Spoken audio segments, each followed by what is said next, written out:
السلام علیکم ناظرین، پی ٹی آئی کی طرف سے بہت بڑی حکمت عملی بنائی جا رہی ہے کہ علی امین گنڈاپور کی وزارت کنٹینیو رہے گی۔ اس کے علاوہ بھی حامد میر بہت سی اندر کی خبریں سامنے لے آئے۔ آئیے پہلے حامد میر کی گفتگو سنتے ہیں، جس پر بات کرتے ہیں۔ حامد میر صاحب، پی ٹی آئی کے جو نئے صدر خیبر پختونخوا کے جنید اکبر صاحب، انہوں نے کہا کہ مجھے عمران خان نے کسی کی شادی میں ڈھول بجانے کے لیے صوبائی صدر نہیں بنایا، نکلیں گے، راستے بند کریں گے، احتجاج کریں گے۔ پھر آج اپوزیشن اتحاد کا بھی اجلاس ہوا ہے، ایک نئی حکمت عملی تحریک انصاف کی نظر آ رہی ہے کہ وہ اپوزیشن الائنس بنائے۔ مولانا فضل الرحمان سے بھی ان کی امید ہے، آپ کو لگ رہا ہے ایسا کچھ ہوتا نظر آ رہا ہے؟ دیکھیں، جنید اکبر صاحب جو ہے نا، ان کے کے پی کے صوبائی صدر بننے سے جو معاملات ہیں وہ کافی تیز ہو گئے ہیں، کیونکہ پہلے تو جو علی امین گنڈاپور صاحب ہیں وہ صوبائی صدر بھی تھے اور چیف منسٹر بھی تھے، اور ان کی براہ راست سیاسی مخاصمت ہے ڈیرہ اسماعیل خان میں مولانا فضل الرحمان صاحب کے ساتھ۔ تو تحریک انصاف کے جو لوگ مولانا صاحب کے ساتھ رابطے میں تھے تو ان کے لیے بڑا مسئلہ ہوتا تھا، کیونکہ علی امین گنڈاپور صاحب جو ہے وہ کوئی نہ کوئی ایسا بیان دے دیتے تھے مولانا صاحب کے بارے میں جس سے کہ کافی جو ہے نا وہ تلخی پیدا ہوتی تھی۔ تو جنید اکبر صاحب جو ہیں ان کے صوبائی صدر بننے کے بعد ایک تو مولانا صاحب کا وہ ایک مسئلہ ختم ہو گیا ہے، دوسرا تحریک انصاف جو ہے وہ فی الحال ایک طرف انہوں نے نیا سیاسی اتحاد بنانے کے لیے میل ملاقاتیں شروع کر دی ہیں، لیکن دوسری طرف مین ٹاسک جو ہے وہ جنید اکبر صاحب کا یہ ہے کہ انہوں نے 8 فروری کو سوابی میں ایک بہت بڑا جلسہ کرنا ہے، اور ان کو یہ خطرہ ہے کہ جلسے سے پہلے ہو سکتا ہے ان کو گرفتار کر لیا جائے۔ تو اس کے لیے بھی وہ اپنے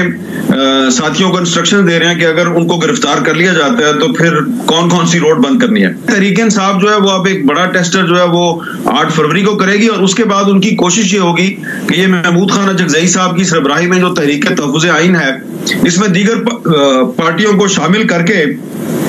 تو پھر مشترکہ جلسے کیے جائیں گے، اور مشترکہ جلسے بلوچستان میں بھی ہوں گے اور کے پی کے میں بھی ہوں گے،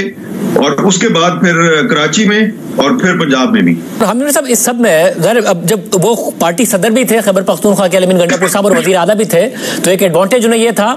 کہ جو مشینری ہے حکومت کی وہ استعمال ہو سکتی تھی، اس کا فائدہ ہو سکتا تھا۔ وہ کہتے بھی تھے میں وزیر اعلیٰ ہوں، میں کروں گا۔ اب جنید اکبر صاحب کی بہرحال ان سے ماضی میں بنتی نہیں رہی ہے، اختلافات آپس میں رہے ہیں، یہ ایک ایڈوانٹیج مس نہیں کریں گے وہ، یا انہیں تعاون رہے گا علی امین گنڈاپور صاحب کا؟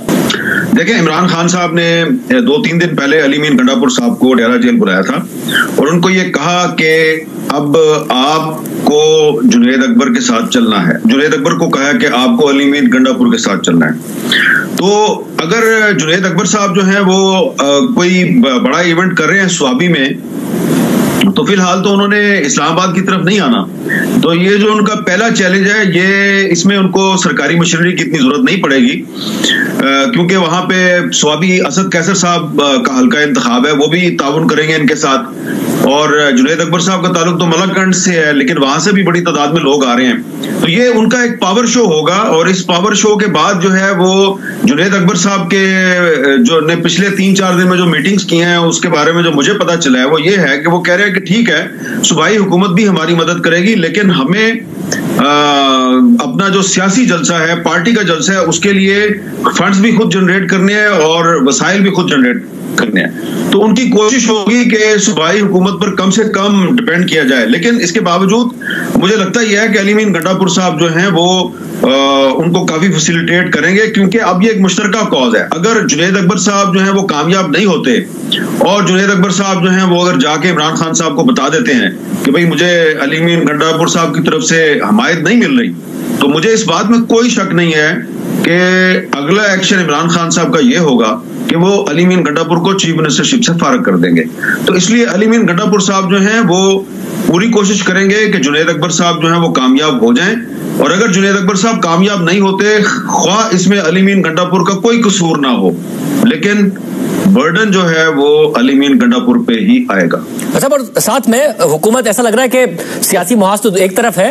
ایک اور محاذ کھولتی نظر آ رہی ہے، اور اس میں بار بار کی مس کمٹمنٹ ہے۔ پہلے کہا جی صحافیوں سے بات کریں گے، صحافیوں کی تنظیموں سے بات کریں گے، قومی اسمبلی میں پیش کر دیا، منظور کرا لیا، پھر کہا کہ ہاں جی کوتاہی ہو گئی، وزیر اطلاعات نے ہمارے پروگرام میں کہا مجھے بات کرنی چاہیے تھی، اب کر لیں گے، پھر نہیں کوئی معنی خیز بات ہوئی۔ یہ مانا سینٹ کی اسٹینڈنگ کمیٹی سے پہلے کہ ہاں جی یہ بات ٹھیک ہے کہ اگر الیکٹرانک میڈیا کو پیمرا ریگولیٹ کرتا ہے، وہی بات جو آپ میرے پروگرام میں کر رہے ہیں اگر وہ سوشل میڈیا پر پوسٹ ہو تو کہ ہم 2 اتھارٹیز کے انڈر چلے جائیں گے، وزن اس بات میں، مگر پھر فوراً سب چیزیں منظور ہو گئی. اب صحافی احتجاج کر رہے ہیں اور حکومت منظور کرا چکی، صدر نے بھی دستخط کر دی ہے. یہ معاملہ کیا ہے آخر؟ معاملہ یہ ہے کہ اس معاملے میں حکومت جو ہے وہ ہمارا ایک پنچنگ بیگ ہے. حکومت کو تو پتہ ہی نہیں تھا کہ بل جو ہے وہ آ رہا ہے نہیں آ رہا، بل کس نے بنایا. تو اب دیکھیں نا کہ بل کا تعلق جو ہے وہ سوشل میڈیا ریگولیٹری اتھارٹی کے ساتھ ہے، یعنی کہ بل جو ہے وہ ڈائریکٹلی انڈائریکٹلی اس کا تعلق انفارمیشن منسٹری کے ساتھ بنتا ہے، تو یا پھر اس کا تعلق انفارمیشن ٹیکنالوجی کی منسٹری کے ساتھ بنتا ہے. لیکن بل جو ہے وہ آیا وزارت داخلہ سے اور پھر اس کو پیش کسی اور وزیر صاحب نے پیش کیا، سینٹ میں اس کو پیش کیا رانا تنویر صاحب نے. تو نہ تو انفارمیشن منسٹر صاحب آن بورڈ تھے، نہ انفارمیشن ٹیکنالوجی کے منسٹر صاحب آن بورڈ تھیں. وزیر قانون صاحب جو ہیں ان کو بھی کچھ پتا تھا کچھ نہیں پتا تھا. تو یہ اسی طرح کا معاملہ ہے جس طرح 26ویں آئینی ترمیم کا مسودہ تھا تو وہ حکومت کو آخر میں جا کے پتا چلا کہ مسودہ ہے کیا. تو اس میں بھی کچھ ایسا ہی معاملہ ہے. تو اب اس میں ظاہری بات ہے، اب شہباز شریف صاحب وزیر اعظم ہیں، اعظم نذیر تارڑ صاحب وزیر قانون ہیں، عطاء اللہ تارڑ صاحب وزیر اطلاعات ہیں. تو میری تو انفارمیشن یہی ہے کہ ان کو پتہ نہیں تھا اس کے بارے میں، بل کے بارے میں، لیکن اب کیونکہ یہ ایگزیکٹو ہے تو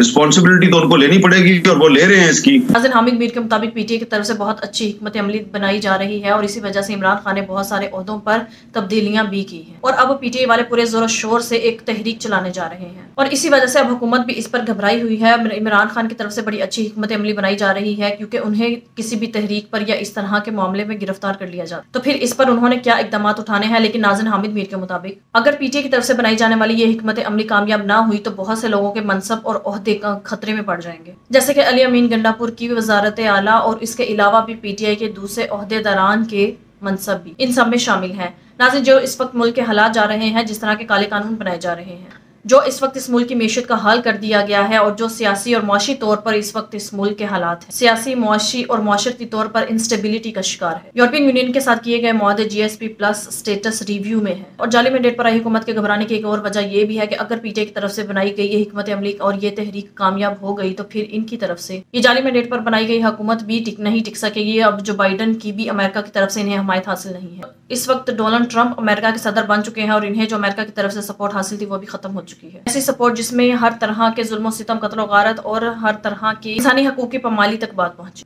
الیکشنز میں دھاندلی کی گئی، انصاف کا گلا گھونٹ دیا گیا. نہ صرف جو بائیڈن کی انتظامیہ کی طرف سے اس پر خاموشی اختیار کی گئی بلکہ یورپین یونین، یو کے اور جو ممالک ان کے اثر رسوخ میں تھے، جو بھی ان کے انفلوئنس میں آتے ہیں، انہیں بھی خاموش کروایا گیا کہ وہ بھی پاکستان کے معاملے میں بات نہ کریں. اور جیسے ہی جو بائیڈن کی حکومت ختم ہوتی ہے اور ڈونلڈ ٹرمپ کی حکومت آتی ہے تو ہم سب نے دیکھا کہ یورپین یونین اور دیگر ممالک کی طرف سے بھی پاکستان کے بارے میں آوازیں اٹھنا شروع ہو گئی ہیں. یہاں سے اندازہ لگا سکتے ہیں کہ جعلی مینڈیٹ پر آئی حکومت اور ان کے صورتکاروں کو جو بائیڈن کی طرف سے کس قدر سہولت اور سپورٹ حاصل تھی. دوسری طرف عمران خان جو ڈونلڈ ٹرمپ کی شاید سپورٹ لینا بھی نہیں چاہتے، لیکن پھر بھی ڈونلڈ ٹرمپ کی طرف سے اور ان کے عہدیداران کی طرف سے بھی اس میں شامل ہے. لیکن ڈونلڈ ٹرمپ کے سینیٹرز اور دوسرے عہدیداران کی طرف سے بھی آوازیں اٹھنا شروع ہو گئی ہیں اور ان کی طرف سے ٹویٹس بھی سامنے آئی ہیں کہ فری عمران خان. ناظرین، آپ کے اس بارے میں کیا رائے ہے؟ کامنٹ میں ضرور بتائیے گا. اگلی ویڈیو میں ملتے ہیں، تب تک کے لیے اللہ حافظ.